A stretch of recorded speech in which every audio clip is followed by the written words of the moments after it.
Everyone is shocked at the revelation that Ida is Lloyd's fiancée, but they then realize that the two are practically a match made in heaven.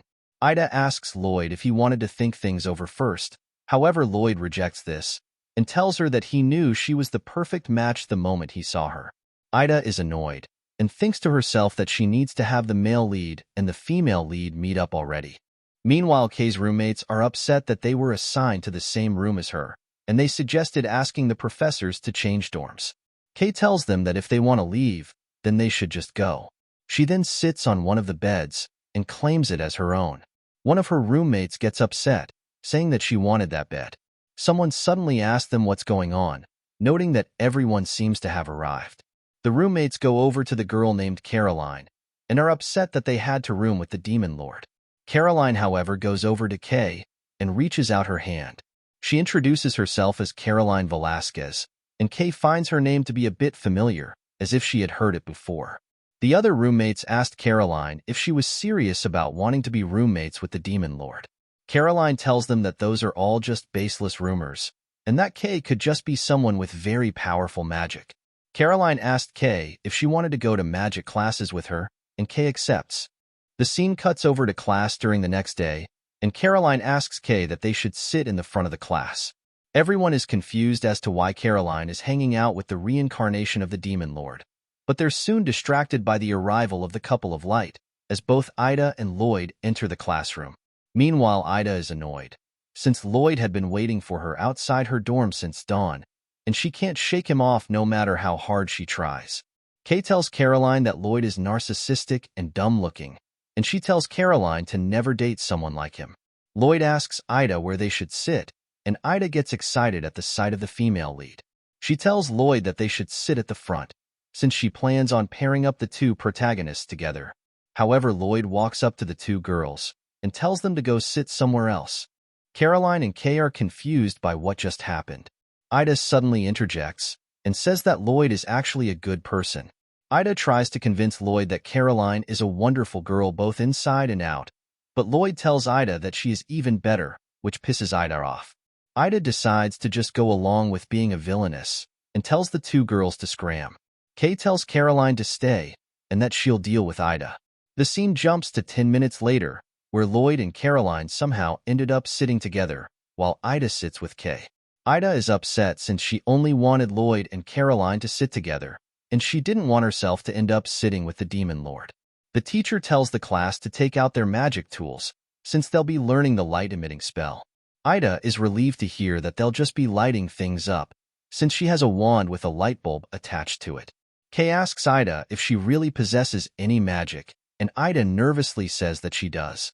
Kaye then whispers into her ear that she saw the light-up button under the crystal ball during the entrance ceremony. Kaye tells Ida that if she bothers her or bullies her friend again, then she'll expose her. Ida tells Kaye that she has no intention of bullying her or her friend, and that she only wanted Lloyd and Caroline to get together. Kaye asks her why, and Ida tells her that if they don't get together, then terrible things will happen.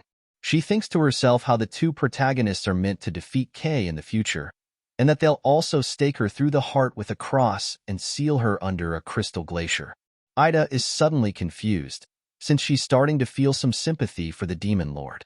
Kaye tells Ida that Caroline is a good person, and that she won't let her get together with an idiot like Lloyd. Kaye then asks Ida if she is scared of her, since she's always keeping a distance from her. Ida denies the claim, and touches Kaye's hand to prove it. The teacher calls the pair out, and tells them to stop holding hands. Lloyd figures that Ida and Kaye must have been fighting, and Caroline asks Kaye if she's okay. The teacher holds up a lamp and asks Ida to demonstrate for the class. Ida goes up, chants a spell, and the lamp actually lit up, much to her surprise. Ida then realizes that Kaye had actually been helping her, and she thanks her. Kaye, however, tells her that she simply didn't want any trouble during class. Ida feels a sense of déjà vu, as her deskmate is still a top student even after transmigrating to another world. Class ends, and the teacher tells the class that the current seating arrangements will be the same for future classes, much to Ida's dismay. Jessica accompanies Ida back to her room, and she's mad at that a peasant like Kaye touched Ida's hand, and she tells Ida to wash her hands later. They reach Ida's room, and Jessica wishes her good night and leaves. Ida takes a look at the night sky back at her room. She notes how it has been 2 months since she's arrived in this world, and although she had forced herself to adapt to her new life, she still doesn't know what to do for the future. If she follows the original storyline of the novel, then she'll end up being killed by the Demon Lord. She wonders if getting rid of the Demon Lord ahead of time would change anything, but she doesn't think that Kaye seems like a bad person. She wonders to herself if Xiao Lan is okay, and to wait for her if she's on the other side as she'll figure out a way to return. Meanwhile, Kaye is in bed, confused on why she decided to help Ida earlier. She thinks that it was probably because she was reminded of Xiao Yao since they're so similar. Caroline and Kaye's other roommates tell Caroline to hurry, since it's Professor William's divination class. Kaye is confused on who that is, but her roommates ignore her and tell Caroline to hurry. We cut over to class, where everyone is fawning over Professor William, but I low-key think that the bald dude has a shot with the Saitama level of Riz. Professor William looks over at Kaye and calls her out. He tells her that he's heard that she demonstrated a huge amount of talent during the sorting ceremony, and that she has piqued his interest since he's been researching dark magic. The other students are mad that Kaye is attracting Professor William's attention. However, Kaye then tells him that she has no interest in men. The other students jump at the opportunity to get Professor William's attention since Kaye has no interest, as Caroline suddenly appears and tells Kaye that Professor William is the school's most popular instructor, but he's also quite crazy about academic research, so she'll have a heck of a time if she ends up being noticed by him. Caroline then asks Kaye where Ida was, and Kaye just assumes that she overslept. Meanwhile, Lloyd is stood outside Ida's room praising her. Ida, meanwhile, has her ears covered, annoyed at Lloyd's constant pestering. Ida is worried for the divination class since she has no magic, but her maid reassures her and tells her to look over. Ida's grandpa suddenly pops out from the floor, saying that he came to help. He shows Ida what's underneath, which turns out to be an entire lab. He shows her a crystal ball he made, and he tells her that if she presses the button on the bottom, then it'll produce a random lifelike image. Ida arrives at class with her crystal ball, and Kaye was confused on why Ida changed her crystal ball, since she had the Abyss 3066 that she bought the other day.